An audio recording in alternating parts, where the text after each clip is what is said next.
South ఇండియాలోనే అతి తక్కువ ధరలకే నాణ్యమైన రత్నాలని అందించే ఏకైక సంస్థ 6JVR.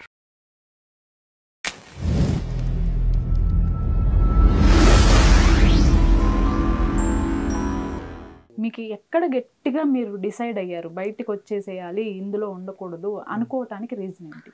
అంటే మేడం ఇది నేను చిన్నప్పుడే నాకు 10 ఇయర్స్ 12 ఇయర్స్ లేదా టీనేజ్లో ఉన్నప్పుడే నాకు కొంచెం డౌట్స్ వచ్చాయి.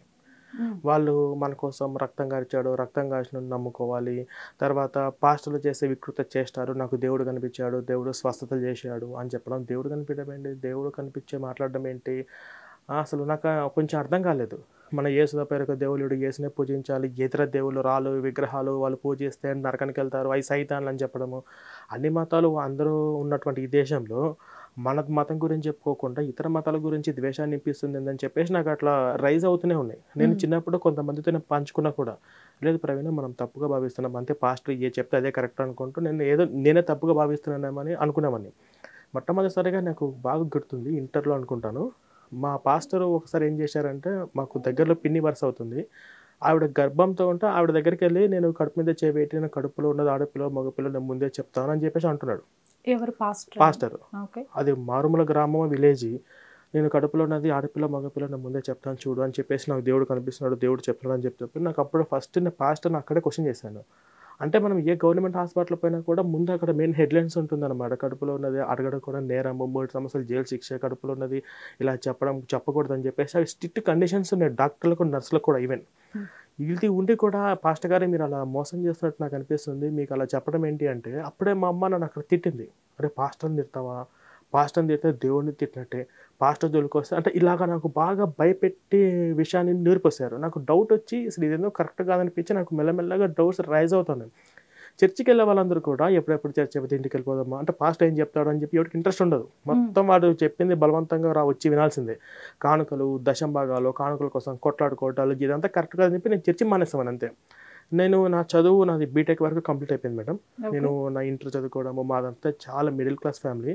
నేను ఎవరి మీద ఆధారపడకుండా నాకు నేనుగా బ్రతకాలని అనుకోవడంతో ఉద్యోగం తెచ్చుకోవాలని నేను ఎంసెట్ మీద స్టడీస్ మీద ఫోకస్ పెట్టడం అట్లనే. బీటెక్ చదువు ఇవన్నీ కూడా మిషనరీ స్కూల్స్ లైక్ వీళ్ళు ఉంటాయి కదా, క్రిస్టియనిటీ 10th క్లాస్ వరకు సెయింట్ జాన్స్ హై స్కూల్లో చదువుకున్నాను. Christianity school Saint John's high school. ఆ స్కూల్లో ఈ మతాల గురించి ఏం చెప్పలేదు, అంటే యేసు ప్రభు గురించి ప్రేయర్ చేసుకోవాలంటే అయితే నేను చదువుకున్న స్కూల్లో చెప్పలేదు. ఇప్పటికే మా సార్ వాళ్ళందరూ నాతో మాట్లాడుతూనే ఉంటారు, నాకు బాగా గుర్తుంది. అసలు నేను చదువుకున్న స్టడీస్లో ఎక్కడ కూడా చెప్పలేదు ఈ మతాలకు సంబంధించినవి. అయితే బీటెక్ కంప్లీట్ అయిపోయిన వరకు కూడా నేను ప్రసాదాలు తినేవని కాదు, హిందూ గుళ్ళకి వెళ్ళమని కాదు, నాకు అలా మైండ్లో పడిపోయింది, మనము క్రైస్తవులము, మనం ప్రసాదాలు తినకూడదు, అదే నా మైండ్లో పడిపోయి అలాగే నేను నమ్ముతూ ఉండేవాడిని. తర్వాత నాకు నా జీవితం కూడా ఎప్పుడు ఇలాంటి పోరాటం చేయాలి, ఎక్స్క్రిస్టియన్ ఛానల్ పెట్టాలని చెప్పి నేను ఎప్పుడు అనుకోలేదు. మంచిగా ఉద్యోగంలో సెటిల్ అవ్వాలి, అవకాశం దొరికితే విదేశాలకు వెళ్ళి మంచిగా సెటిల్ అవ్వాలి, మంచిగా డబ్బులు సంపాదించుకుని నా ఫ్యామిలీని చూసుకోవాలని అనుకున్నామని. నాకు ఇప్పుడు మా పాస్టర్ ఏం చేశాడంటే, నేను చిన్నప్పటి నుంచే బైబిల్ నుంచి క్వశ్చన్ చేయడం స్టార్ట్ చేస్తుంటే, నాకు కరోనా సమయంలో నాకు ఒక మ్యారేజ్ సెట్ అయింది, అంటే ఒక అమ్మాయితో, అది కూడా అరేంజ్డ్ మ్యారేజే. ఆ అమ్మాయిని పెళ్లి చేసుకుందామని అనుకుంటే మా ఊరు దగ్గర ఒక పాస్టర్ వెళ్ళి, వాడు ప్రవీణ్ చర్చికి రాడు, అతని దేవుడు ఎందుకు భయభక్తి లేడు, అతను మీరు మీ అమ్మాయిని ఇచ్చి పెళ్లి చేస్తే మీ కుటుంబం అయిపోతుందని చెప్పి రకరకాలుగా పెట్టి పెళ్లి సంబంధం చెడగొట్టిండు ఒక పాస్టర్. ఆ పెళ్లి సంబంధం చెడగొడితే చెడిపోయింది, రైట్, బాగానే ఉంది. మళ్ళీ మా అమ్మకు ఫోన్ చేసి, అదే అమ్మాయితో పెళ్లి కావాలంటే నీకు యేసు ప్రభు పాదాల మీద పడు, మీ అబ్బాయిని చెప్పి మళ్ళీ బ్లాక్మెయిలింగ్ చేయడం స్టార్ట్ చేసిండు. మా అమ్మ బాగా నేనంటే ఓ అమ్మాయి లేకపోతే ఇంకో అమ్మాయి లేకపోతే పెళ్ళి లేదనుకుంటా, అంతగాని బాధపడడం గెలవటము నేను కూడా అక్కడ నాకు మొట్టమొదటిగా బీజం పడింది. పాస్టర్ మీద తిరుగుబాటు స్టార్ట్ చేశాను, కొన్ని రకాల గొడవలు అయితే అయినాయి. ఇది నా ఒక్కటి సమస్యకి నేను చూడలే. నేనంటే ఒక చదువుకున్నవాడిని, ఒక ధైర్యవంతుని, కాస్త వివేకం ఉన్నవాడిని, కానీ నా స్థానంలో వీక్ మైండ్ ఉంటే, బలహీనులు ఉంటే పరిస్థితి ఏంటి అని ఆలోచించాను. ఇప్పుడు పాస్టర్ చెప్పినట్టుగా అదే మొత్తం యావత్తు పాస్టర్ల మైండ్ సెట్ ఇలాగ ఉంటుంది. ఇవన్నీ కూడా కరెక్ట్ కాదు, వీళ్ళందరినీ ఎదిరించడానికి ధైర్యం కావాలని చెప్పేసి నేను ఇందులోంచి బయటకు వచ్చాను.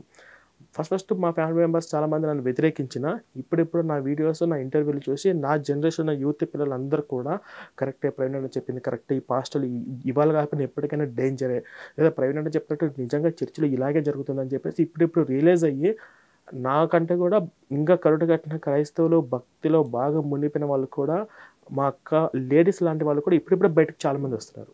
వచ్చి కూడా నాకు ఫోన్లు చేస్తున్నారు. మా ఊరికి వెళ్ళినప్పుడు కూడా నన్ను మంచిగా పలకరిస్తూ ఉన్నారు అనమాట. ఇక్కడ వరకు మీ జర్నీ సాగింది. ఇప్పటి వరకు అసలు ఎంతమందిని మార్చారు, ఎంతమందిని అడ్డుకున్నారు మత మార్పిడి జరగకుండా? మార్చడం అంటే నేను చాలా గ్రామాల్లోకి వెళ్ళి అక్కడ ఉన్న వాళ్ళకి అవేర్నెస్ చేశాను. చాలా రిమోట్ ఏరియాస్ లో కూడా అవును, అటవీ ప్రాంతంలో కూడా వెళ్ళాను. ఒకే చర్చికి వెళ్తున్నా 13 మందిని ఒకేసారి మేము గర్వాప్స్ చేసాము. అది నాయుడుపేట జిల్లా భువనగిరిపాలెం అని చెప్పేసి ఒక గ్రామంలో. అక్కడ మొత్తం కూడా పాపం ఏమీ తెలియదు, వాళ్ళందరూ కూడా కూలీనాలే పనిచేసుకునే వాళ్ళు.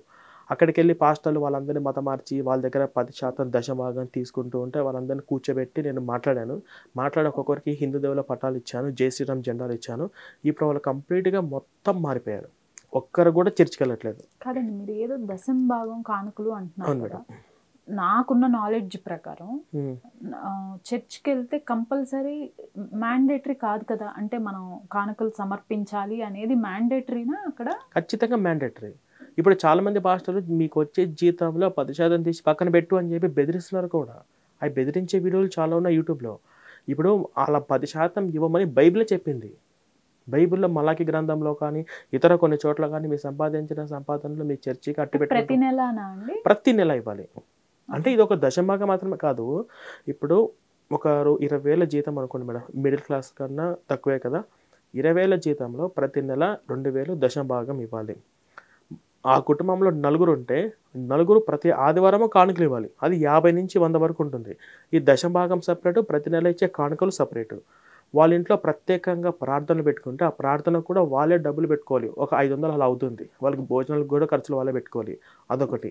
క్రిస్మస్ రాగానే ప్రతి ఒక్క ఇంటికి డబ్బులు ఖచ్చితంగా ఇవ్వాలి. 1000 నుంచి 2000 ఇవ్వాలి. అంటే ఈ దశభాగం సపరేటు, కానుకలు సపరేటు, ప్రత్యేకంగా ప్రార్థన చేయించుకున్నామని ప్రత్యేక కానుకలు సపరేటు. ప్రత్యేక కానుకలు 500 కావచ్చు, 1000 కావచ్చు, అది 100, 200 ఉండదు. అదొక సపరేటు. మొత్తం మీద 35% వరకు ఈ యొక్క మిడిల్ క్లాస్ ఫ్యామిలీ కంపల్సరీ వెళ్తుంది. మళ్ళీ వాళ్ళు రైతులైతే వాళ్ళు సంపాదించినటువంటి రైస్ బ్యాగులో మొట్టమొదటి రైస్ బ్యాగు పాస్టర్కి ఇవ్వాలి. ఒక ప్రతి ఆదివారం కూడా గుప్పెడి బియ్యం పట్టుకొని పోవాలి. మేము ఫేస్ చేస్తున్నాం. మేము ఊర్లోకి వెళ్ళి చాలామంది వాళ్ళే చెప్తున్నారు మేము ఇస్తున్నామని. కానీ ఈ పాస్టర్ల యొక్క మైండ్ సెట్ ఏంటంటే వీళ్ళు, నేను నిజామాబాద్ జిల్లాలో ఒక ఏరియాకి వెళ్ళాను, వీడియో కూడా ప్రజెంట్ యూట్యూబ్లో ఉంది. వాళ్ళు చికెన్ టికెట్లు అమ్ముకునే వాళ్ళు, ఎక్కడ ట్రాఫిక్ జామ్ అయిపోతే అక్కడికి వెళ్ళి కారు క్లీన్ చేసి 10-20 రూపాయలు తీసుకునేటువంటి వాళ్ళు.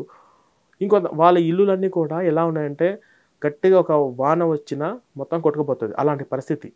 వాళ్ళ పిల్లలు కానీ వాళ్ళకి కానీ తినడానికి కూడా తినలేదు. వాళ్ళు కూడా దశభాగాలు ఇస్తున్నారు. నేను వెళ్ళి అడిగా, మేము సంపాదించేది 5,000, 6,000 అండి, అందులో నేను 500, 1000 రూపాయల వరకు నేను దేవుడికి ఇస్తున్నాను, దేవుడికి కూడా మీద పాస్టర్కి ఇస్తున్నాను అని చెప్పేసి వాళ్ళే చెప్తున్నారు. మరి మీ పాస్టర్ పొజిషన్ ఏంటంటే మా పాస్టర్కి డూప్లెక్స్ హౌస్ ఉంది ప్లస్ కార్ ఉందని చెప్పి మళ్ళీ వాళ్ళే చెప్తున్నారు. నేను పాస్టర్కి ఇవ్వట్లేదండి, దేవుడికి ఇస్తున్నాను, అంతా దేవుడే మమ్మల్ని చూసుకుంటానని చెప్పేసి అంటున్నారు. అంతెందుకు మేడం, మన గురువు గారు కూడా రాజమండ్రి రైల్వే స్టేషన్లో ఒక అడుక్కున్న ఆమె దగ్గరికి 50 రూపాయలు, 100 రూపాయలు ఇవ్వడానికి వెళ్తే ఆమె ముష్టి, పైగా మళ్ళీ కుష్టి వ్యాధితో ఉంది.